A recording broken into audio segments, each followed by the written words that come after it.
going to call it, so 7 o'clock. Alright, so normally I would be going over support structures for 3D 3D printing and whatnot. However, today I actually got asked about electronics and basic AC/DC theory and was asked to cover it. So today I will take this viewer request and cover basic electronics. So we'll get started here. Alright, so starting off, electricity in itself comes from atoms. I mean, we all know from high school and stuff that atoms are the base of everything that we are made of and everything around us. So, interesting enough, so is electricity. But electricity goes a little bit deeper than that. It is further. So, first off, you see this picture here. This is what everybody's thinking an atom actually looks like, and I actually have an image or a video on YouTube that I want to play from IBM. The atom, a lot of times people will draw out stuff on atoms. We actually have seen atoms, and this is what an actual atom looks like. A lot of people put this together at IBM, and it's a nice little movie on a boy and his atom. What you're seeing here is real atoms, and more importantly, it was taken using a scanning electron microscope, which basically shoots an electron beam at a bunch of atoms and resolves their shape using the waveforms. Now, to be more precise, you're not actually seeing the atom in depth or detail. It looks like little marble balls, but what you're actually seeing is just the field in which the atom operates. And something very interesting to see as well is you can see around it little rings, and these rings, these ripples, are actually from the wave characteristics of the subatomic particles and the fields that make up the atom itself. Now, it's a nice little cool video. I'll let it finish real quick here so you guys can watch this.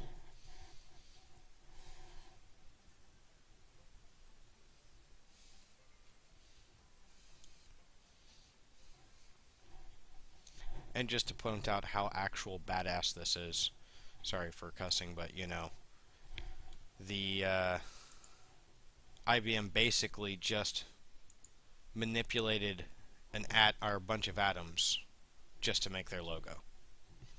I'm just saying. I mean, not many people could pull that off. That is pretty cool. Anyways, so back to the actual atoms themselves, and then scrolling down a little bit, you can actually see on Google here that the atom itself is made up of all these subatomic particles. Is to say, it's made up of different items within the atom. You have an area of the atom called the nucleus, and it contains the protons and neutrons, and you have orbiting that the electrons. And this isn't exactly how they look, and I found a picture in here that more sums up what they pretty much look like. Is something like that. It's really chaotic, really unknown. We actually have a lot of mathematics on figuring out the probability of where an electron might be, but all that doesn't really truly pertain to this training and what we're going over. So the electron that you see here is negatively charged, and electricity, as you've probably already guessed, electricity is electrons. Just a lot of electrons. And to put it in perspective, the video that we saw, these little atom guys here, that's under a magnification of 100 million times. I mean, going to the range, you're using a scope with about 29 to 32, you know, times magnification. Even the microscopes that we use in labs normally in high school are around 100 times magnification. This is 100 million times. These things are small, really small. And so, how can something that small actually really turn on a light bulb or anything like that? Is the fact that there's such a huge number of them moving at any given time. I mean, you can't even see them with their eye, but they are moving quick. And how fast do they move? The speed of light. The fastest speed that, anything can move. So, and they move at the speed of light of the material, but that again is not really fully for this deal. We're not going to go into that at all. So, these electrons are moving. Now, the atom itself, let me over here have a nice little plan I'm going over. The atom itself can gain or lose electrons, and the amount, if it or in a normal state, if it has the amount of electrons, it's an element and nice and all that stuff, but it can gain or lose electrons. We're not actually going to go into the periodic table, sorry guys. I know there's a lot of chemists out there who are probably really mad at me for that, but it doesn't really make a difference. You know, copper is conductive. Easy day.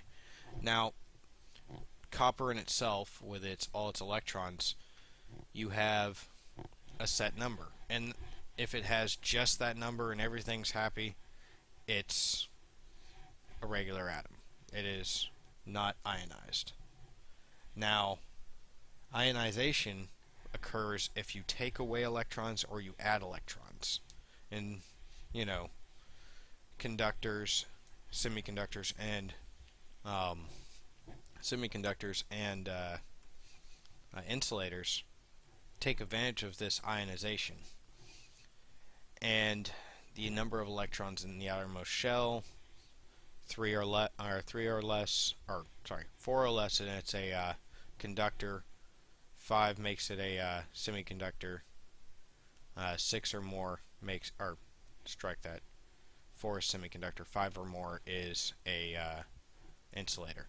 So, all that being said, you add or remove electrons more easily with the lower numbers, 1 through 3, and those conductors allow electrons to flow through them are a lot easier. There's a lot less resistance to it. Now, electricity in itself, an object itself could has a bunch of atoms in it, and say they have electrons moving. This object